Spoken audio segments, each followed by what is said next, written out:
Halo semua, selamat datang lagi di Dea Movie. Kali ini, aku akan mereview film horor misteri berjudul Happy Death Day yang dirilis pada tahun 2017. Film ini menceritakan kisah seorang mahasiswi populer bernama Tri yang memiliki karakter angkuh, sombong, dan tidak memiliki rasa empati. Hingga pada suatu hari, Tri terbangun di sebuah kamar di asrama pria setelah mabuk berat pada malam harinya dan terjebak di sebuah lingkaran waktu yang membuatnya mengulang hari itu terus-menerus dengan seseorang yang membunuhnya. Oke, sebelum aku lanjut ke alur cerita lengkapnya, jangan lupa di subscribe ya. Kalau udah, yuk langsung aja kita ke alur ceritanya. Film berawal dengan diperlihatkannya seorang gadis bernama Tri yang terbangun di sebuah kamar asrama milik seorang pemuda bernama Carter. Tri yang habis mabuk berat pada malam harinya tidak sadar bagaimana bisa ada di kamar itu, lalu ia segera bergegas pergi. Tri yang terlihat angkuh dengan sombongnya melewati mahasiswa-mahasiswa lain saat akan kembali ke asramanya. Di tengah jalan, seorang pria bernama Tim mencegatnya. Tim kesal karena Tri tidak pernah membalas pesannya. Tri berkata kepada Tim bahwa itu hanya kencan sesaat, lalu meninggalkan Tim begitu saja. Sesampainya di asrama, Tri bertemu dengan Daniel, rekan satu asramanya. Daniel bertanya siapa laki-laki yang bersama Tri semalam dan juga mengingatkan tentang rapat mereka siang nanti. Saat Tri masuk ke kamarnya, di sana ada Lori, teman sekamar Tri. Lori menceritakan apa saja kebodohan yang Tri lakukan tadi malam saat ia mabuk. Tak lama Tri tersadar bahwa ia telah terlambat untuk kuliah. Dengan tergesa-gesa, Tri bersiap untuk berangkat kuliah. Tiba-tiba Lori mengeluarkan sebuah kue yang diberi lilin sambil mengucapkan selamat ulang tahun kepada Tri yang hari ini berulang tahun. Namun Lori yang tidak terlihat antusias menerima kue itu, ia membuang kue itu ke tempat sampah tepat di depan Lori. Lalu ia pun pergi begitu saja. Sesampainya di ruangan kuliah, Tri dan dosen yang bernama Gregory saling bertatapan. Namun ada yang berbeda dari cara mereka bertatapan. Scene beralih ke sebuah taman. Di sana Tri, Daniel, dan beberapa gadis lainnya terlihat sedang mengadakan suatu pertemuan. Tak lama seorang gadis datang ikut bergabung bersama mereka. Gadis itu membawa banyak makanan. Melihat itu, Daniel marah karena makanan itu akan membuatnya gemuk. Gadis itu akhirnya pergi, namun tiba-tiba Carter datang dan mereka saling bertabrakan, sehingga makanan dan minuman itu menumpahi Tri. Tri yang terlihat marah, kemudian menarik Carter menjauh karena Tri tidak mau teman-temannya tahu jika ia bersama pria kutu buku tadi malam. Kemudian Carter pun diusir oleh Tri. Lalu Tri pergi ke sebuah rumah sakit. Di sana Tri bertemu dengan Lori yang bekerja sebagai perawat di rumah sakit itu. Lori memperingatkan Tri, apa yang akan dia lakukan pasti memiliki resiko. Namun Tri tidak memperdulikan hal itu. Tri kemudian masuk ke sebuah ruangan. Tak lama Gregory, dosen Tri yang sekaligus dokter di rumah sakit itu masuk. Mereka kemudian bercumbu di sana. Namun tiba-tiba mereka mendengar seseorang mengetuk pintu. Dan ternyata itu adalah istri Gregory. Mereka terlihat canggung dan Tri pun segera pergi dari sana. Malam harinya, Tri dan teman-temannya bersiap-siap untuk pergi berpesta di sebuah asrama pria. Saat Tri dan Daniel mengobrol, tiba-tiba lampu mendadak padam dan tak lama kembali menyala. Tri yang terlambat akhirnya pergi ke pesta berjalan sendirian sambil mendengarkan pesan suara dari ayahnya yang kecewa karena sudah menunggu 1 jam lebih di sebuah restoran untuk merayakan ulang tahun Tri, namun ia malah tidak datang. Tak lama Tri berpapasan dengan rombongan laki-laki yang sedang merayakan sesuatu. Lalu salah satu dari mereka yang menggunakan topeng berhenti sambil memandangi Tri yang terus berjalan pergi. Sampai di sebuah terowongan, Tri melihat ada sebuah kotak musik di tengah jalan. Tri yang mengira itu ulah teman-temannya terus berjalan menghampiri kotak musik itu dan mematikannya. Tiba-tiba dari arah belakang muncul sosok bertopeng tadi. Sosok itu hanya dia menatap Tri. Tri yang semakin panik dan mulai takut, mengancam akan menelpon polisi, lalu sosok itu pun segera lari. Tri pun terus melanjutkan perjalanannya, meninggalkan terowongan itu. Namun kotak musik itu kembali berbunyi. Tiba-tiba, sosok bertopeng itu muncul. Tri yang berhasil menghindar, lalu ia lari sambil berteriak ketakutan. Karena panik, Tri pun terjatuh. Sosok itu kembali menghilang. Namun, tiba-tiba muncul di atas Tri. Tri pun kembali terbangun di kamar Carter. Tri tampak kebingungan dengan apa yang baru saja ia alami. Namun Tri yang menganggap itu hanya sekedar mimpi, segera berkemas dan meminta obat untuk pusingnya kepada Carter. Carter bingung karena Tri justru tahu di mana obat itu berada. Lalu Tri pun pergi. Di luar, Tri kembali melihat orang-orang melakukan hal yang sama persis seperti di mimpinya. Tri menjalani harinya dengan penuh kebingungan hingga sampai di malam harinya, saat Tri berpapasan dengan sekelompok pria seperti yang ia lakukan sebelumnya. Kali ini Tri berbalik badan dan melihat ke arah sosok bertopeng aneh yang sebelumnya membunuh Tri. Sosok itu pun pergi saat teman-temannya memanggilnya. Sesampainya di terowongan tadi, Tri kembali melihat kotak musik yang sama. Karena ketakutan, Tri akhirnya mengambil jalan lain. Tri pun sampai di rumah tempat pesta diadakan. Namun rumah itu terlihat sepi dan gelap. Tiba-tiba, pintu rumah itu terbuka. Tri berteriak dan langsung memukul sosok itu. Lampu pun menyala dan ternyata itu adalah kejutan yang dibuat oleh teman-teman Tri untuk ulang tahunnya. Saat asik berpesta, pria yang tadi Tri pukul menghampiri Tri dan Daniel. Pria itu terlihat menggoda Tri. Tri yang juga terlihat tertarik mengikuti pria itu ke kamarnya. Sesampainya di kamar, ternyata kamar itu kosong. Kemudian Tri berdandar di sebuah cermin, lalu muncul sosok bertopeng di belakang Tri. Tri sempat kaget dan menghampiri sosok itu lalu membuka topengnya. Ternyata itu hanyalah pria yang menggoda Tri tadi. Pria itu kemudian menyalakan musik dan berjoget. Melihat pria itu berjoget, Tri menjadi ilfil, kemudian sibuk dengan HP-nya. Tak lama, muncul sosok bertopeng lain yang kemudian membunuh pria tadi. Tri yang masih mengira itu pria yang menggodanya tadi, kaget melihat pisau yang sudah berlumuran darah dan mayat yang tergeletak di lantai. Lalu sosok itu berusaha menusuk Tri. Ia berusaha melawan dan kabur. Namun gagal dan pria itu menusukkan pecahan kaca ke arah Tri. Lalu Tri kembali terbangun di kamar Carter dan kemudian berteriak panik karena menyadari ternyata itu bukan mimpi. Tri juga bergegas pergi dari kamar itu dengan wajah panik.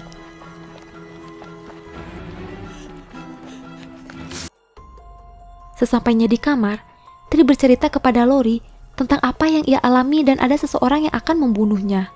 Lori yang tidak percaya berusaha menenangkan Tri.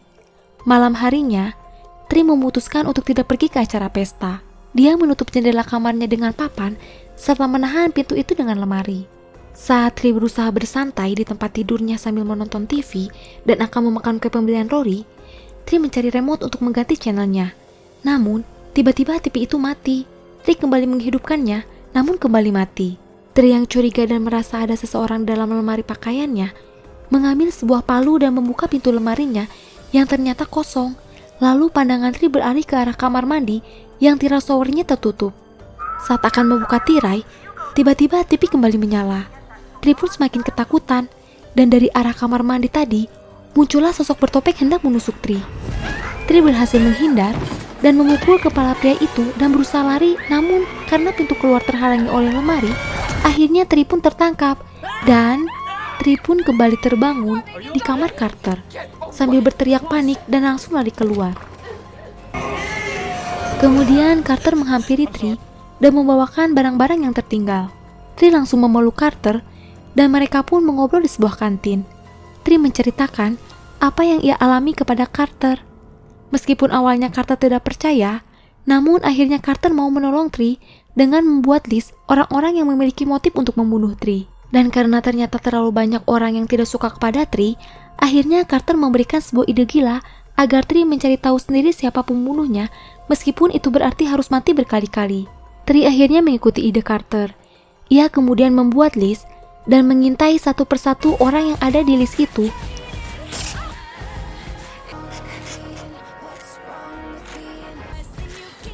Namun Tri selalu terbunuh oleh sosok bertopeng itu.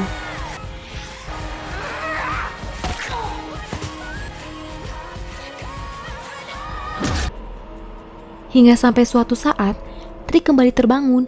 Tri merasakan sakit di seluruh tubuhnya, lalu jatuh pingsan. Tri pun dibawa ke rumah sakit. Gregory yang memeriksa Tri menunjukkan hasil pemeriksaan tubuhnya. Gregory terkejut dengan banyaknya luka di organ dalam Tri, dan seharusnya Tri tidak mungkin masih hidup dengan itu semua. Kemudian Tri berkata kepada Gregory bahwa ia harus pergi dari sana. Gregory tentu saja melarang Tri pergi. Setelah meminta Gregory membelikannya minum, Tri pun pergi mencuri kunci mobil milik Gregory di ruangannya. Saat Tri memeriksa laci meja Gregory, Tri menemukan ada topeng yang dipakai pembunuh itu di sana. Tri kemudian mengendap-endap keluar dari rumah sakit sambil ketakutan karena berpikir Gregory lah selama ini penjahatnya. Lalu Gregory muncul, namun di belakang Gregory ada sosok bertopeng itu yang kemudian menusuk dan membunuh Gregory. Tri segera lari dan dikejar oleh sosok bertopeng itu sampai ke parkiran mobil. Tri berhasil masuk ke dalam mobil, namun sosok bertopeng itu memecahkan kaca mobil Tri dan mencoba mencekik Tri. Tri kemudian menginjak gas dan berhasil lolos dari sana. Saat di jalan, mobil Tri dihentikan oleh polisi.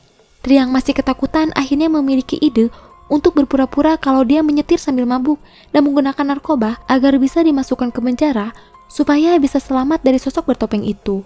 Tri kemudian dimasukkan ke dalam mobil polisi dan tak lama datang mobil lain yang melaju sangat kencang menabrak polisi itu hingga tewas. Ternyata itu adalah sosok bertopeng yang mengejar Tri. Tri yang sudah terborgol dan terkunci di dalam mobil polisi tidak bisa lari kemanapun lagi. Sosok bertopeng itu menghampiri dan berdiri diam menatap Tri. Kemudian ia kembali ke mobilnya dan mengeluarkan sebuah lilin. Bensin dari mobil polisi itu ternyata sudah bocor akibat tabrakan tadi. Lalu pria itu menjatuhkan lilinnya dan api segera merambat ke arah Tri dan mobil polisi itu pun meledak. Lalu Tri kembali terbangun di kamar Carter. Tri yang sudah terlihat putus asa, kemudian meminum banyak obat sakit kepala dan berjalan pergi dari kamar Carter. Carter mengikuti Tri dan bertanya apa yang terjadi.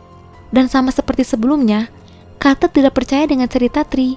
Saat mereka makan di sebuah restoran, Tri melihat sebuah berita tentang buronan pembunuh gadis-gadis yang kini tertangkap dan dirawat di rumah sakit tempat Gregory bekerja. Tri yakin bahwa buronan itu yang selama ini membunuh Tri. Ia lalu bergegas lari ke rumah sakit itu. Sesampainya di rumah sakit, polisi yang berjaga di sana sudah tewas tergeletak di lantai ruangan. Dan saat Tri masuk ke ruangan itu, sosok bertopeng muncul dari balik pintu dan menembak Tri. Sosok itu mengejar Tri dan menembak perawat yang ada di sana. Tri berhasil dipojokkan di depan sebuah lift. Akhirnya sosok misterius bertopeng itu pun membuka topengnya. Ternyata benar, itu adalah buronan polisi yang dirawat di sana. Saat pria itu akan menembak Tri, Carter muncul dari belakang lalu merobohkan pria tadi. Namun Carter dapat dikalahkan dengan mudah hingga pingsan. Saat Tri akan menembakkan senjatanya, ternyata pelurunya telah kosong. Sambil tersenyum, pria itu kemudian mematahkan leher Carter lalu mengejar Tri. Sampai di suatu tempat, Tri yang bersembunyi berhasil memukul kepala pria dengan linggis. Pria itu pun jatuh terkapar. Namun Tri tersadar jika ia membunuh pria itu sekarang, Carter pun akan mati selamanya. Tri lalu membuang linggisnya dan naik ke atas dengan menggunakan tangga. Pria itu pun mulai tersadar dan kembali mengejar Tri. Sesampainya di atas, dia melihat Tri sudah berdiri dengan tali melilit di lehernya dan kemudian melompat bunuh diri. Lalu Tri pun kembali tersadar di kamar Carter. Tri langsung memeluk Carter karena ia telah berusaha menyelamatkan dirinya. Kali ini Tri tampak berbeda, tidak ada panik dan takut seperti sebelumnya. Tri keluar dengan wajah yang bahagia karena ia sudah tahu siapa pembunuhnya. Tri yang dulunya angkuh dan sombong sekarang pun sudah berubah. Ia bersikap ramah kepada semua orang termasuk pada Lori, teman sekamarnya yang selalu dia perlakukan dengan tidak baik. Kemudian Tri pergi ke kampus menemui Gregory. Di sana ia mengakhiri hubungan gelapnya dengan Gregory. Tri juga akhirnya pergi menemui ayahnya yang selama ini Tri jauhi semenjak kematian ibunya. Pada malam harinya, Tri bersiap untuk ke rumah sakit menemui buronan yang selama ini membunuhnya. Setelah mengatasi polisi yang berjaga dan menyuruhnya mencari bantuan, Tri menghampiri buronan itu dengan menggunakan senjata milik polisi tadi. Saat Tri akan menembak, ternyata pengaman pada pistol itu masih terpasang. Buronan itu kemudian melumpuhkan Tri dengan mudah dan membanting Tri. Saat akan menusuk Tri, timer yang Tri setting untuk jam 9 berbunyi. Lalu listrik pun mati dan saat listrik kembali menyala, Tri sudah berada di belakang buronan itu dengan pistol yang kali ini pengamannya sudah dilepas. Tri pun menembak buronan itu hingga tewas dan terlihat lega karena telah berhasil melewati kematiannya. Tri kembali ke asramanya. Di sana Tri merayakan ulang tahunnya bersama Carter dengan menggunakan kue ulang tahun yang diberikan oleh Lori. Sebelum meniup lilinnya, Tri membuat satu permintaan yaitu hari esok. Lalu tiba-tiba Tri kembali terbangun di kamar Carter dan semuanya terulang kembali. Tri pun panik dan marah karena ternyata biarpun ia telah berhasil mengatasi orang yang membunuhnya, namun hari itu tetap berulang. Tri bergegas pulang ke asrama lalu membereskan baju-bajunya. Lori yang ada di sana kebingungan melihat Tri dan bertanya apa yang terjadi. Tri berkata, dia akan pergi jauh dari sana melarikan diri. Lori kemudian mengeluarkan kue ulang tahun dan memberikan kepada Tri. Melihat itu, Tri akhirnya menyadari bahwa semalam dia telah memakan kue itu dan tewas saat tidur. Tri kemudian berkata bahwa kue itu telah diracuni oleh Rory. Karena selama ini Tri tidak pernah makan kue itu, lalu Lori menggunakan buronan yang baru saja ditangkap sebagai kambing hitam. Lori lah sebenarnya sosok bertopeng yang membunuh Tri selama ini. Namun Lori terus mengelak. Akhirnya Tri memaksa Lori untuk makan kue atau akan membawanya ke kantor polisi untuk diperiksa apa kandungan dalam kue itu. Karena sudah ketahuan dan merasa terdesak, Lori kemudian menyerang Tri, dan ternyata alasan Lori membunuh Tri adalah hanya karena Lori cemburu Gregory lebih memilih Tri daripada dirinya. Mereka pun berkelahi hingga akhirnya Tri berhasil memasukkan kue itu ke dalam mulut Lori, lalu kemudian menendangnya keluar jendela hingga tewas. Tri pun akhirnya bisa merasa lega sambil mengobrol dengan Carter di sebuah restoran. Lalu Tri kembali terbangun di kamar Carter. Tri pun panik. Namun ternyata Carter hanya mengerjai Tri dengan berpura-pura bersikap sama seperti sebelumnya. Tapi kenyataannya, Tri telah berhasil keluar dari lingkaran waktu dan hari telah berganti. Semua pun kembali berjalan normal. Dan film pun berakhir. Oke guys, itu saja cerita tentang film Happy Death Day 2017. Sungguh ending yang tak terduga ya. Film ini benar-benar bisa mengajak kita berpikir, siapakah pembunuh sebenarnya? Ternyata, orang yang paling kita tidak duga dan paling dekat justru pembunuh sebenarnya dan melakukan itu semua hanya karena alasan yang sepele. Kalian pasti penasaran kan, kenapa tiba-tiba Tri mengalami pengulangan waktu? Dan jawabannya ada di film selanjutnya loh, jadi tunggu saja videoku berikutnya ya. Dan IMDb untuk film ini adalah 6,6.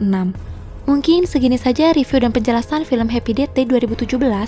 Jangan lupa like, share, dan subscribe ya, supaya kalian tidak ketinggalan jika ada video baru dari DA Movie. Thanks for watching and see you on next video, bye-bye!